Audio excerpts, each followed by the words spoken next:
It's not that you have imposter syndrome. You really cui. Right? Cait is lousy. When do you recognize that I just suck? People will come up to me and ask me, like, how did you grow so quickly? Like you did, right? I'm very happy to say I just worked really hard.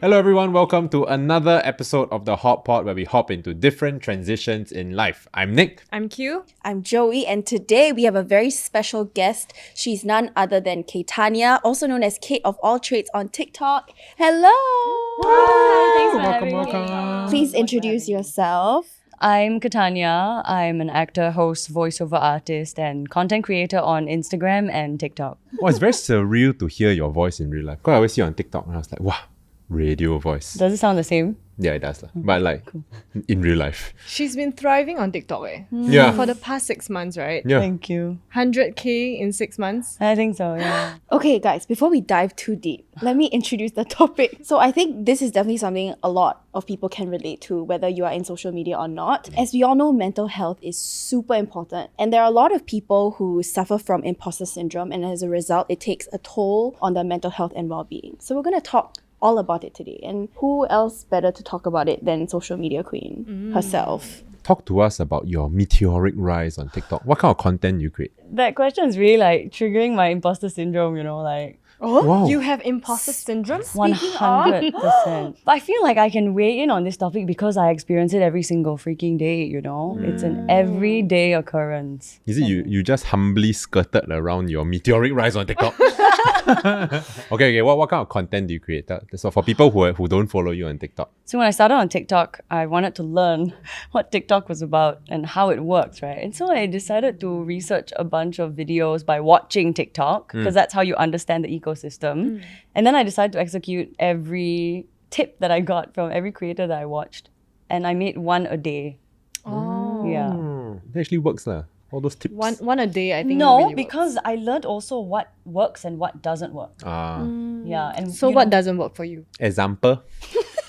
like when people try to like trump the algorithm, I really think it's a lazy way, excuse me for using the word, but like I really think that if you're trying to trump the algorithm, it's a lazy way to create content. It's not meaningful, you're just trying to grow, and it takes the meaning out of social media. It's for self-gain. And when you don't have a purpose that's driving you, you lose yourself, you lose your integrity. I'm sure a lot of people work like this, but it's not the way I'd like to work now. I think your story just needs to be relatable. It needs to be useful for people. You know, you're serving a purpose. It's not about like vanity or anything, right? So I just tried a lot of different types of content, but a lot of the things that go through my head come out my mouth and end up on TikTok. So that's how I create one video a day. It's just like that. Right. How would you guys define imposter syndrome? It's when you use your friend IC to go into the club, right? S987. Cait, how would you define it? I think it's a feeling of insufficiency, like you are not qualified to weigh in on a matter or perform a task. I love trying new things. I love hyper-focusing on them. But when I get it in a short period of time and then I start executing it, then I feel like Fraud. Yeah, a fraud. That's a good word actually. Yeah. It's because when you try a lot of different things, there will come a point where you go from like, oh, just trying it out to actually being quite competent and quite good at it. But then sometimes other people think that you're good at something, right? But you don't feel that transition of like, am I good at this already? Especially if you call yourself jack of all trades, right? Yeah. You're master of none. I mean, that's what they always say, Yeah. right? But better than a master of None. one. Oh, yes. Yeah. Better than a master of one. Yeah. So like people just stop at master of none. They never continue. So when was the last time you guys felt like an imposter? I think it's been a while. Wow, Good confident. for you. Amazing. No, I think like few jobs ago, like one of the jobs where like when I changed roles, then it was a big like step up in terms of like seniority lah. Then when I look at the other people who were doing a similar job function, they were all a lot older than me, like a lot more years of experience. So then you also feel like, oh, like all these people like super qualified, and then like it's me. Yeah. Yeah, feeling like you're not good enough, Yeah, essentially. Yeah. I feel like it's a good indicator that you care about what you're doing and that you haven't let your ego get in the way. Because I feel like if you really think you're the best, you wouldn't have imposter syndrome. So it's kind of like a good reminder that you are on the right track. Or at least you care lah, right? One of the things that I do that makes me feel like an imposter is when I explain to people how to pronounce a word. And when people ask me like, did you go to linguistic school? No, but I studied phonetics for acting. So am I then not able to weigh in on how to pronounce something? For example, you know? Because I've just done this all my life with so many accents because it's part of my job. How to switch from one accent to another, what, you know, tongue placement, you know, how much space. And as a singer, maybe you can also like relate. Yeah, I think when someone asks you what's your genre, and then you're like, I'm like, I don't want to say pop because I'm not Carly Rae Jepsen. I don't sound like her when you listen to my music. I can't say indie, like folk, because you don't have a banjo. Yeah, you know what I mean? So it's very difficult for me. And then once I say it, I'm like, oh, what if they listen to my music and then they're like, she anyhow say she thinks she really thinks she's indie or she really thinks she's pop, you know? And then I have this like, what do I say? But usually I just say, oh, it's a mix of the everything. And yeah, when I'm asked to be put in a box and I give them what I think my box is, and then I start to think like, oh my God, am I good enough to be put in this box? That is when the imposter syndrome hits. Yeah. You got ever get offered like a gig, then you stress that you're not big enough or good enough for the gig? Oh, good question. Definitely more on a national scale, like going to London for Singapore Day. If I'm doing a headliner show, they come and watch me because they know I'm playing, right? But like, Singapore Day in London is where all the Singaporeans in London gather and they're like, this girl big enough to represent Singapore, man. I never hear her name before, you know? And you're like, it's very stressful. But then I just remind myself that like a lot of planning goes into these events and these big people are not going to just put anyone on the lineup. Yeah. So I take comfort in it from a more business perspective. Yeah. In my case, I think because I'm a mix of like a corporate girly plus like social media talent kind of person, I think I've never been big in both aspects. So I think there's definitely a bit of like identity crisis once in a while because as a producer myself, I'm also jack of all trades, master of none in some sense. So when I'm given a task or given a role, I do question myself whether I am the right person to be in that position. But I guess it's switching perspective about how if someone has chosen you to be part of this team or this role, that means you're kind of Qualified. Yeah. Can I just say something that I noticed? I mean, you know, I obviously don't talk to myself, so like sometimes I do, but don't quote me on that. Yeah. I do that too. We all do. But like, yeah, we all do. But the one thing I noticed when I was listening to all of you talk about your imposter syndrome, it stems from someone else's opinion of your ability to do something, right? And I feel that that's really where the imposter syndrome can be made to feel worse than it actually is, you know, than just wanting to try your best and doing the thing, right? You have anyone else weigh in on what you're trying to do, and then you feel like you don't want to try anymore. It's always an assumption of what someone else thinks. Yeah. But it's actually what you're thinking about yourself. Well, I mean, there's a mix of these things because of social media, but is there like a world where we just do anyway? You know, because I'm pretty sure because that's what I do. I like put my finger on the button about to upload and I'm like, that was so cringe, but I'm just gonna push the upload button. No, I think so. I think it's like the people who just do anyway that get somewhere lah, like they make it lah. Because there will be a lot of people who, because of this imposter syndrome or because of this like internal feeling of like, I'm not good enough, right? Then they don't ever get anything done. Okay, then my meteoric rise is because of the fact that I cringe and then I push the post button. But it's true. This is something that I will agree. Like, people are giving a lot of advice on like, okay, you want to post content, you want to be a UGC or whatever. They always say you cannot be afraid to look cringe. Yeah. If you're afraid to look cringe, then this is not for you. Because you will be cringe to someone even if you don't think your content is cringe. Do you know the 80-20 rule? Like, you may appeal to 80% of people, but there will be 20% of people that no matter what you do will still dislike you. And honestly, like, if you look at your comments or if you read your comment section, I'm pretty sure a lot of people are very supportive because I think that's true for me. But then why we focus on the 20%?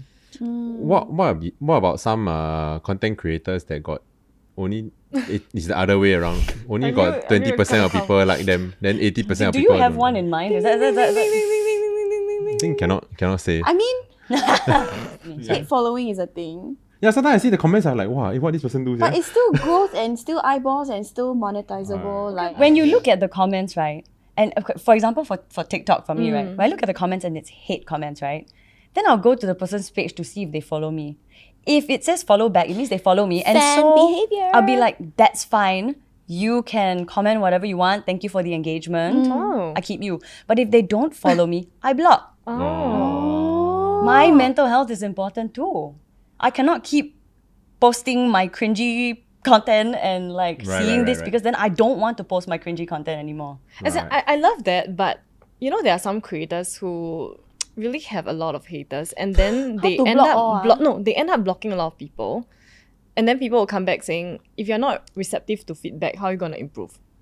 So what do you feel? No, but these people are really like, there's no point to this feedback. It's like, Is it you constructive suck. or It's not? not Yeah, yeah, constructive yeah. at all. Okay. Yeah, like shut up lah. What am I gonna do with this? Like, okay, I don't post anymore. So, do you all think that imposter syndrome, right, is something that the younger generation or our generation face as compared to like older folks? I actually think that because now we have more unconventional jobs, you are doing something that is not so easily just followed by the book. Like our parents' generation and their parents' generation is like you graduate, then you find a job, a good paying job, then you get married, then you have a kid. So you have a template to follow. I agree with Joey. Like back then, you don't have like as many jobs to choose from as we do now. I mean, a lot of us work for ourselves, you know, freelance life, but then there's no like blueprint for us to follow as well. So then you don't know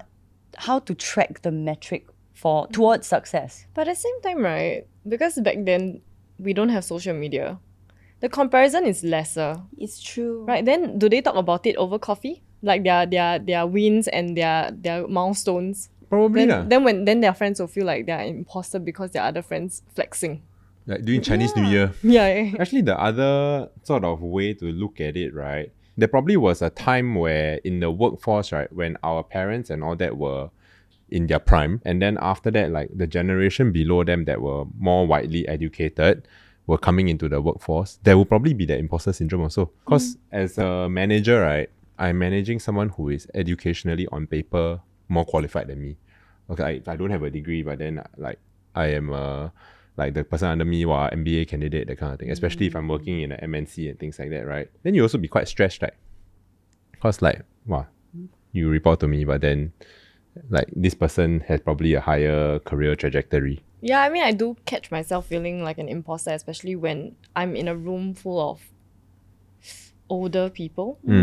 Yeah, like, how did I deserve to be sitting with all these people who know a lot more or have more years of experience? Yeah. That's one of the biggest triggers for me. What are your triggers when it comes to imposter syndrome?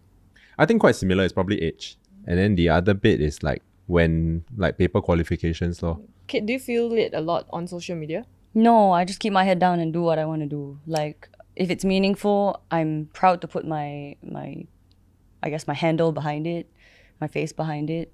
Okay, imagine now you go to like a event and then like you see all these other creators there, right? And then everybody else got like damn lot of followers, like more than you. Will you feel like stress? No, I will go and ask them how they got there and what they do, and I will learn. I think learning can eliminate a lot of the imposter syndrome because now you know something that you didn't know before. So research, I think that's what I fall back into. Like when I don't know something, then I feel like an imposter. But then once I learn something, I know something more than I did before. And so it gives me comfort.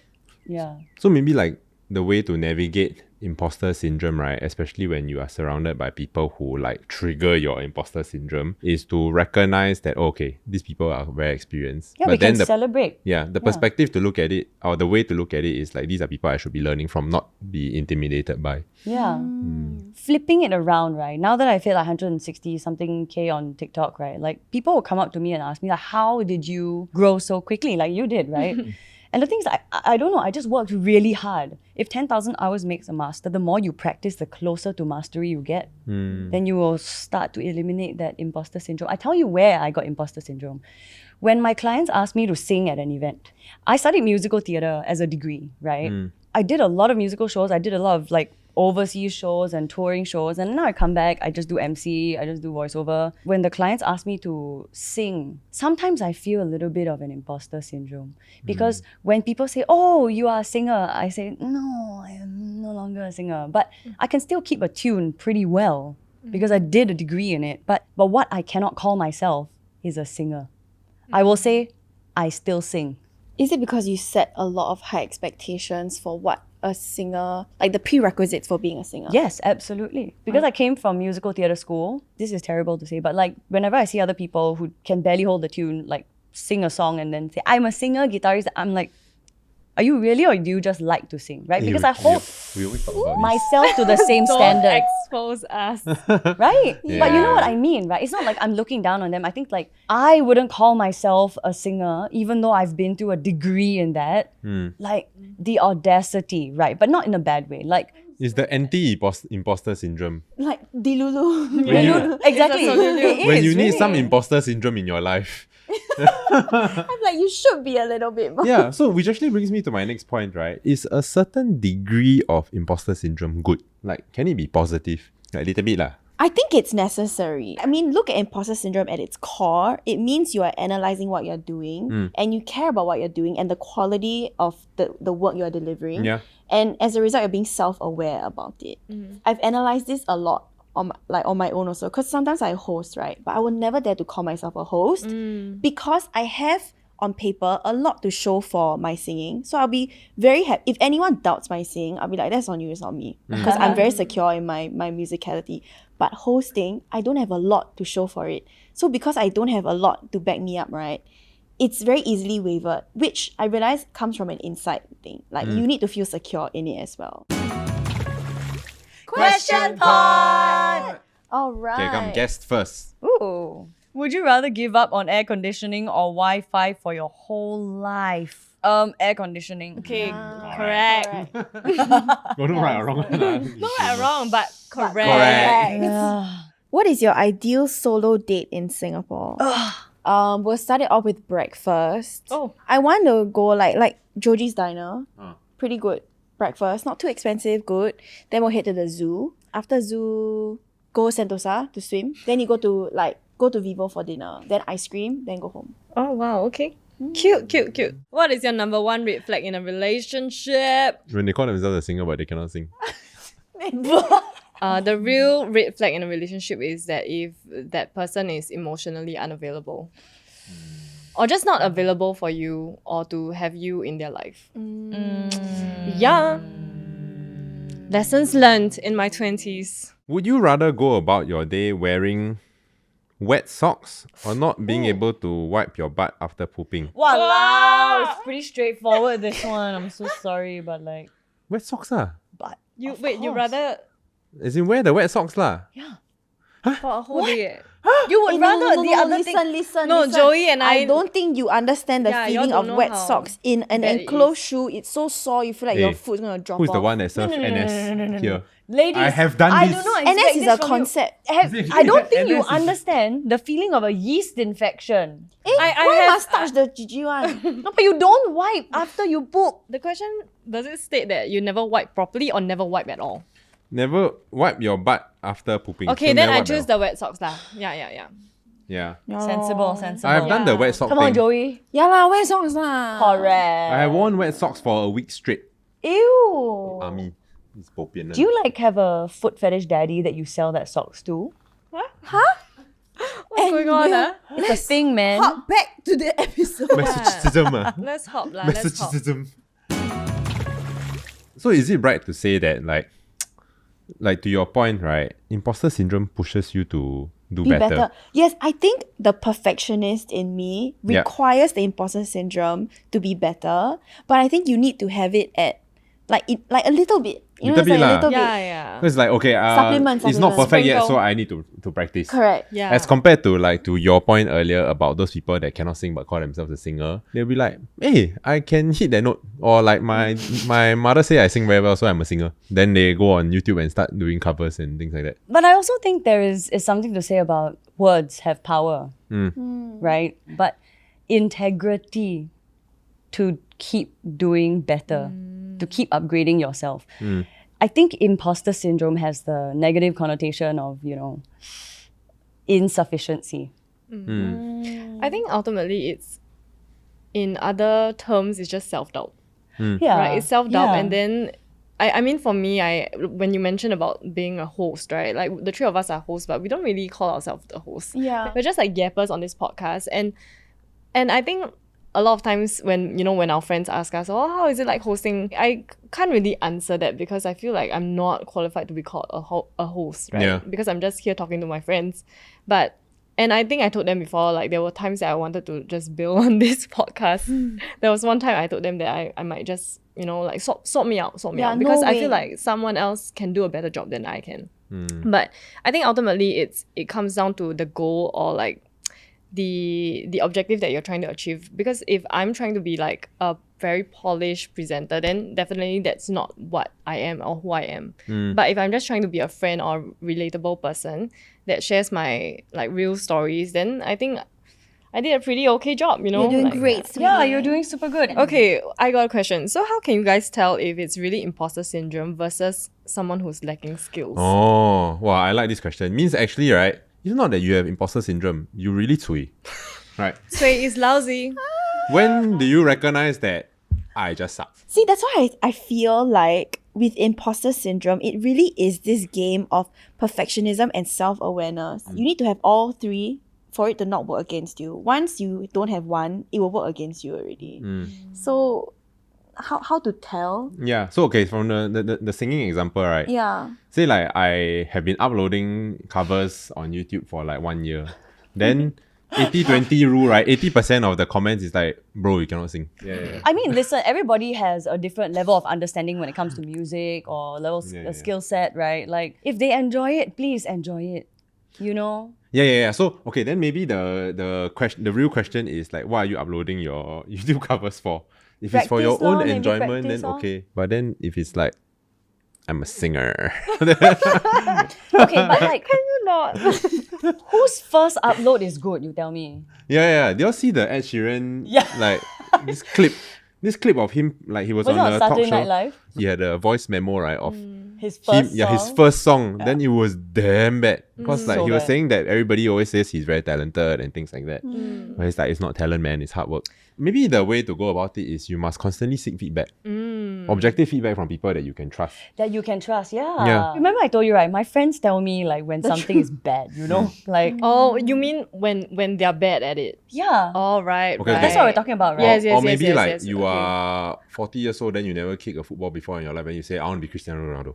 Okay. There is like imposter syndrome, and then there's like Then you think like, being completely deluded. I got imposter syndrome. I think I cannot be Cristiano Then you're Ronaldo. like, yeah, you're right. You cannot. But maybe actually inside I can. No, but then again, right? What is the harm in trying?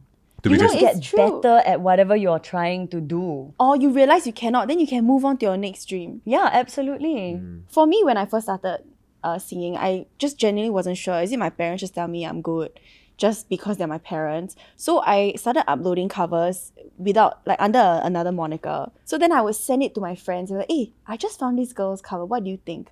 So because your friend will tell you exactly. So sad, so So I just said like, oh my god, what do you think of this girl? What do you think she sounds like?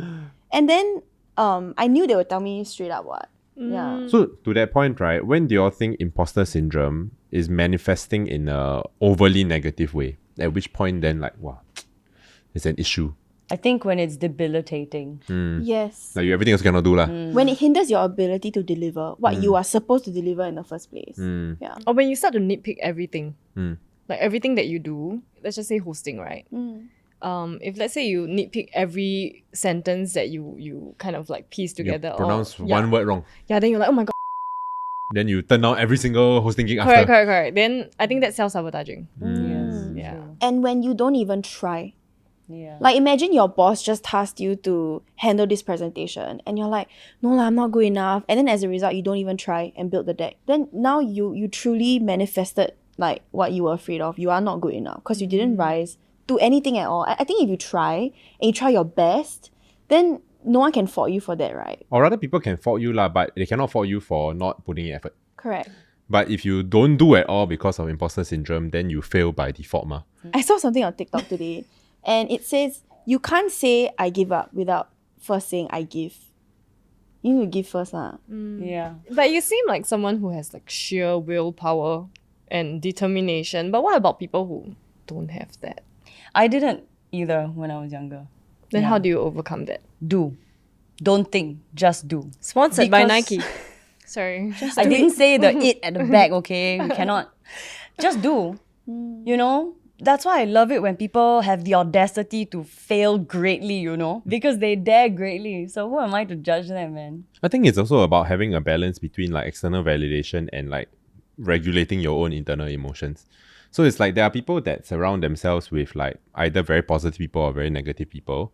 So you will have friends that are, sure or not, can or not, I think cannot. And then you will have friends that like, you sing very badly, they still tell you sing very well, that kind, you know. Then whatever, like regardless of that external like validation, right, or like criticism, there also needs to be another component which is very important, which is how you internalize yourself. How you view yourself, Yeah. how you see yourself. So like, okay, I need to regulate between being like overly prepared and a perfectionist and having the confidence to just do. So I feel like it's finding that sweet spot in the middle of all of this lah. Wait, you said something like this on your TikTok.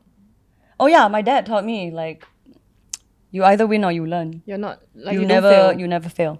You never lose anything. Uncle. Never give up, never what?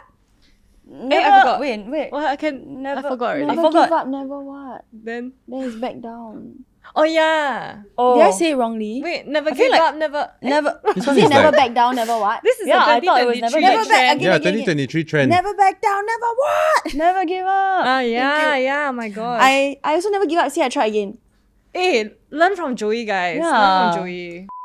Do you all feel that like Asian family culture, right, I was just thinking that when breeds she said- imposter syndrome more than other cultures, How like so? in the West? I think that's a stereotype Asian sort of mindset lah. But I think that mindset also exists in many other parts of the world.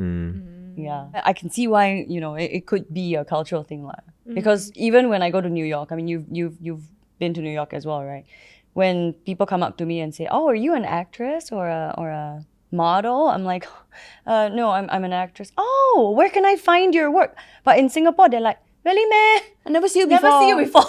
So you need to prove yourself Right. constantly. It's always like how good are you? Show me now. Whereas Yeah. the other side of the coin is like, oh my god, like how can I support you? And even if you've just done something, really, I feel like you would have been bigger.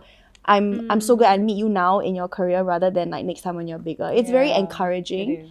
Yeah. But I think overall, we've been talking about a lot of external validation that people tend to get affected by, right? But I think most importantly, it's the inside voice that affects us. So how can we pull ourselves out of the rut if, let's say, you start going through an imposter syndrome phase? I think that bit by bit thing is quite key in the sense that like you need to like define what are those bits. So it's like setting realistic goals, celebrating small wins, and like, okay, once I hit this point, then okay, my next target is this, then my next target is this. So I think that will probably help with like, giving yourselves like giving yourself that self-encouragement also. Yeah. Lor. I think it's important to use these external validations as tools to help you maybe solidify or like present as quantifiable like achievements. Like you cannot depend on them to feel validated internally. It can help you maybe feel more secure, but then grow in that security and realize, you know what, actually I have it within myself. Like if these people think that it's good enough, then okay, maybe I need to be more realistic. Okay, I'm good enough now. Your next goal, right? What if they hate it? Are you gonna be like, oh my god, I'm not good enough already. I was wrong. I feel like it bit by bit, you solidify like that. You're like, no, you know what? I was good enough. Maybe we make mistakes sometimes, but I'm still good enough because I got here. Yeah. Let's be better. And then you move forward slowly. You cannot depend on external all the way. Yeah. So how do we take care of our mental health when we are facing imposter syndrome? One simple thing is really to cut off any negative influence in your life, whether it's people, whether it's content, just to protect our boundaries and our space, right? So that our mental space will be in a more like healthier aspect, I would say. Aside from that, I think surround yourself with positive friends, not toxic positivity, but people who can support you in the ways that you want to be supported. And I think people who will tell you the truth lah. As an add-on to that, I think it's also important to like be able to clearly categorize the people in your life into like who should you listen to and who should you not listen to. Because like what we talked about earlier with like, okay, sometimes family members, like, you know that you cannot get rid of them or cut them out of your life. So like Chinese New Year, if someone is telling you like, you still doing this, that kind of thing, then it can just be 1 year in, 1 year out lor. I think just like take a break, you know. Do something you are good at. Find purpose in those moments. Maybe something you haven't done before. Just explore that side of yourself, you know, and see whether or not you're good at it doesn't matter. What's important is you tried and you experienced and you took a break from what you normally do. Thank you so much for watching this episode of The Hot Pot. You can listen to us on Spotify, Apple Podcasts, and Me Listen. And subscribe to our channel if you haven't already. And thank you so much to Cait for joining us today. Thank you for having me. And we will see you on the next episode. Bye! I went to... Sorry. You can swear. But they will, Wow! they will Oh, beep right, because it's Let They go. will beep it. They will beep it. Oh, Yeah. okay.